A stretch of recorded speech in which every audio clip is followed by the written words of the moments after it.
Welcome to History Recapped, where we bring the most fascinating, complex and controversial figures from the past back to life. Today we're diving into the story of Nero, one of Rome's most notorious emperors.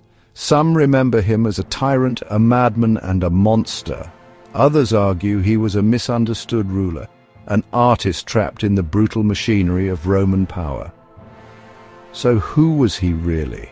Let's explore Nero's life, legacy, and the story behind one of Rome's darkest reputations. Part 1. Nero's dangerous dynasty. Nero was born in 37 CE into the deadly political world of the Julio-Claudian dynasty, a family known for its tangled web of ambition, assassinations, and intrigue. His father, Gnaeus Domitius Ahenobarbus, died when Nero was just 2 years old, leaving him in the care of his mother, Agrippina the Younger. Agrippina was no ordinary Roman woman. She was the great-granddaughter of Emperor Augustus, the sister of Emperor Caligula, and a descendant of Rome's founding bloodline. When Emperor Caligula was murdered in 41 CE, Agrippina's position was precarious, but she saw a path to power when she married Emperor Claudius, her uncle. Agrippina maneuvered carefully to ensure her son Nero would succeed Claudius. She convinced the emperor to adopt Nero, elevating him above Claudius's biological son Britannicus.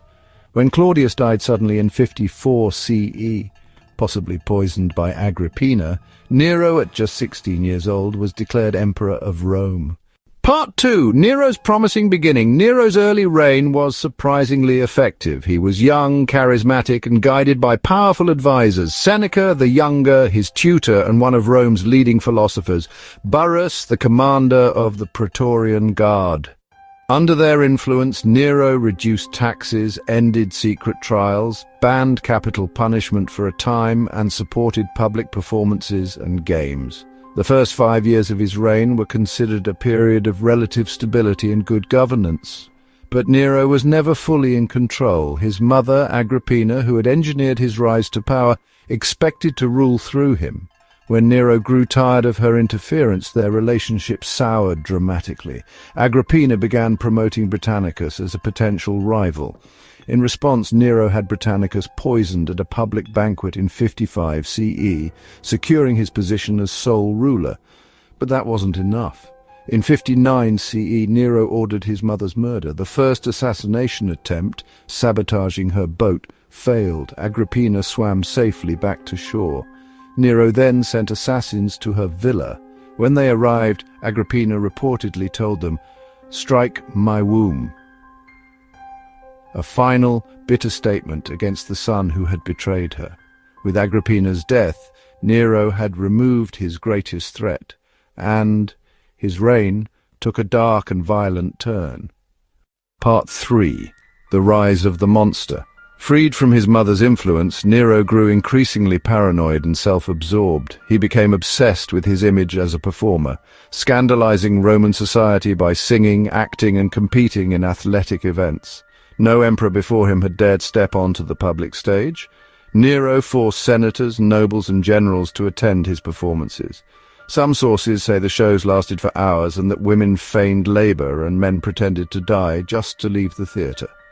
He surrounded himself with flatterers and sycophants while systematically eliminating rivals. His own wife Octavia, the stepdaughter of Claudius, was exiled and eventually executed on false charges of adultery. Her brutal death outraged the Roman people. Nero's second wife, Poppaea Sabina, reportedly died after he kicked her during an argument while she was pregnant. Some ancient sources claim this was accidental, but the story added to Nero's growing legend of cruelty. Meanwhile, his advisors Seneca and Burrus fell from power. Burrus died under suspicious circumstances, and Seneca was later forced to commit suicide. Nero's rule had descended into fear, spectacle, and terror. Part 4. The Great Fire of Rome, 64 CE. In 64 CE, a fire broke out in the city of Rome. It burned for 9 days, destroying much of the city, including homes, temples, and public buildings. The fire's cause remains a mystery. Some blamed Nero, claiming he ordered the fire to clear space for his grand construction projects, including the Domus Aurea, or Golden House, a sprawling palace filled with fountains, gardens, and opulent halls. The legend that Nero played the lyre while Rome burned comes from Roman historians like Tacitus and Suetonius. Whether it's true or not, the story cemented his image as a ruler detached from his people's suffering.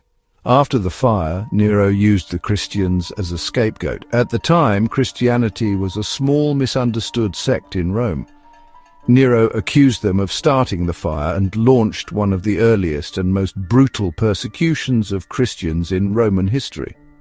Christians were crucified, burned alive, and torn apart by wild animals in public spectacles. Nero did rebuild Rome, and some of his architectural projects were genuinely impressive. But the suspicion that he burned the city for personal glory haunted his reputation. Part 5. Political collapse and rebellion. By the late 60s CE, Nero's popularity was in freefall. The Roman Senate resented him, the aristocracy feared him, and the military began to doubt him. Rebellions flared across the empire. In Britain, the warrior queen Boudica led an uprising against Roman rule, burning cities and killing thousands. In Judea, tensions escalated into what would become the First Jewish-Roman War. In the provinces, governors began declaring their independence from Nero's authority. In 68 CE, the governor of Hispania, Galba, openly rebelled.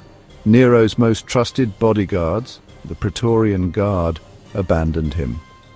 With the Senate turning against him and no support left, Nero fled the city. In hiding, facing arrest and execution, he took his own life at the age of 30. His reported last words were, "What an artist dies in me."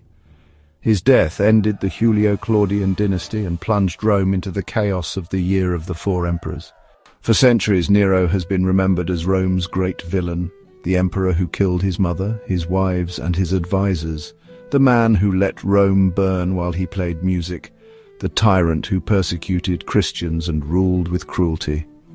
But history isn't always that simple.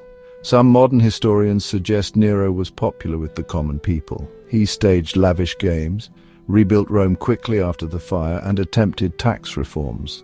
The written records of Nero's life were largely created by elite Roman historians who despised him and by early Christian writers who viewed him as a persecutor. Nero's rule also sparked a strange phenomenon, the Nero Redivivus legend, the belief that Nero would return from the dead to reclaim his empire. Some believed he had fled east and would one day rise again. His image appeared in medieval writings, Christian prophecy, and even Islamic and Jewish traditions as a symbol of the tyrant who would one day re-emerge. So was Nero the monster of Rome? Was he a sadistic ruler, a misunderstood artist, or simply a victim of history's harshest storytellers? Perhaps he was all of these things. A man whose ambition, paranoia, and passion for spectacle burned as brightly and as briefly as the fire that consumed his city. Thank you for watching History Recapped. If you enjoyed this deep dive into Nero's life and legacy, please like, subscribe, and tell us in the comments, which emperor or historical figure should we explore next?